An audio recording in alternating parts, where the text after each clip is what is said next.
இட்லி 2 மீந்துருச்சு. என்ன செய்யலாம்? வடை செய்யலாமா? நல்லா பிரித்து போட்டுக்கலாம். 4 இட்லி மீதி இருந்துச்சு.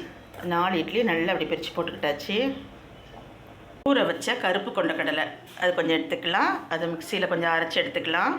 இதுக்கு 4 பச்சை மிளகாய் போட்டுக்கலாம். பெரிய சீரகம் அப்புறம் சின்ன சீரகம் போட்டுக்கலாம். பட்டை, மிளகு, பெரிய சீரகம், சின்ன சீரகம், பச்சை மிளகாய், கருப்பு கொண்டக்கடலை. நைஸாக அரைக்க வேண்டாம். இந்த மாதிரி பரபரை நிறச்சா போதும், நல்லாயிருக்கும். இட்லியில் இந்த உடைச்ச அரைச்ச விழுதை வந்து சேர்த்துக்கலாம். உப்பு போட்டுக்கலாம். வெங்காயத்தையும் போட்டுக்கலாம். தட்டி போட்டுடலாம்.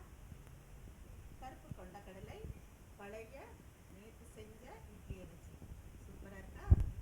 சூப்பராக வடை ரெடி ஆயிடுச்சு. எடுத்துடலாம். இப்போ